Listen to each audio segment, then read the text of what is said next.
एक बार की बात है, एक आदमी था। वो भंगार वाले का काम किया करता था। वो घर घर जाकर लोगों से भंगार लेता था, वह उसके बदले उन्हें कुछ पैसे दे दिया करता था। एक बार वो देखता है कि उसके भंगार के अंदर एक सोने की चैन पड़ी हुई है।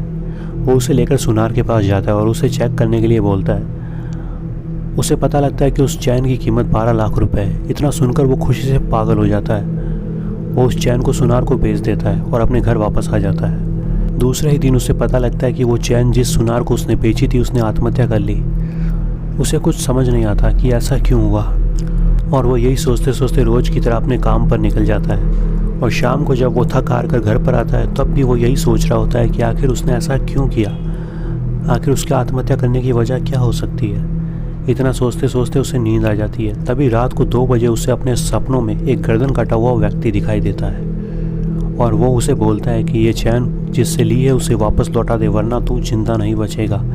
इतना सुनते ही उसकी नींद अचानक खुल जाती है। वो बेड से खड़ा हो जाता है। उस पूरी रात वो सो तक नहीं पाता। तभी अचानक उसकी बीवी बोलती है, क्या हुआ जी, आप इतने डरे डरे क्यों लग रहे हो। वो कहता है, कुछ नहीं, बस ऐसे ही। तभी वो देखता है कि वो सोने की चैन उसकी बीवी की गले में पहनी हुई है। वो अपनी बीवी से बोलता है, तुमको ये चैन कहाँ से मिली। तो वो बोलती है कि मैं इसे खरीद कर लाई हूँ। वो बोलता है कि इसे उतार दो वरना हम सब मर जाएंगे।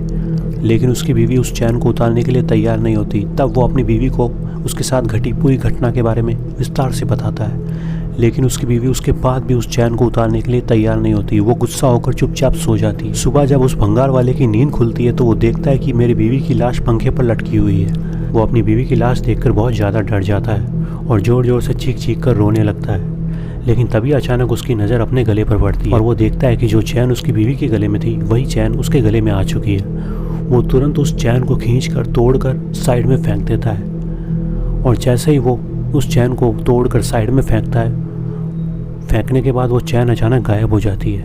वो चैन कहीं पर भी दिखाई नहीं देती, ना उस चैन की ज़मीन पर गिरने की आवाज़ आती है। वो फिर पूरे घर में यहाँ वहाँ उस चैन को ढूंढने लगता है, लेकिन वो चैन उसे कहीं पर दिखाई नहीं देती। तभी उसके रोने की आवाज़ सुनकर उसके पड़ोसी भी उसके घर में आ जाते हैं और आकर जब वो पूरा तमाशा देखते हैं तो वो भी चौंक जाते हैं। फिर वो भंगार वाला अपने पड़ोसियों को अपनी पूरी दास्तान बताता है। उसकी कहानी सुनने के बाद उसके पड़ोसी कहते हैं कि तुम यहीं पर बैठो, तुम यहाँ से कहीं पर भी मत जाना। और वो पड़ोसी अपनी बीवी से कहता है कि मेरे घर पर जाओ और हनुमान चालीसा की किताब लेकर आओ। फिर उसके पड़ोसी की बीवी अपने घर जाकर हनुमान चालीसा की किताब ले आती है। फिर उसका पड़ोसी एक दिया लगाकर हनुमान चालीसा पढ़ना शुरू करता है। हनुमान चालीसा पूरी पढ़ने के बाद वो व्यक्ति एक मूली लेकर उस भंगार वाले के हाथ में बांध देता है और उसे बोलता है कि जब तक ये मूली तुमने अपने हाथ में पहन रखी है वो चैन तुम्हारा कुछ नहीं बिगाड़ पाएगी। इसे गलती से भी खुद से दूर मत करना। उसके बाद में वो पड़ोसी वहाँ से चले जाते हैं और पुलिस आती है और उसकी बीवी की लाश को देखती है और उसे पोस्टमार्टम के लिए ले जाती है। उसके बाद में वो व्यक्ति परेशान तो रहता है लेकिन वो अपनी ज़िंदगी ठीक तरीके से जीने लगता है। उसके बाद में वो चैन उसे कभी परेशान नहीं करती, ना ही वो चैन उसे कभी दिखाई देती है।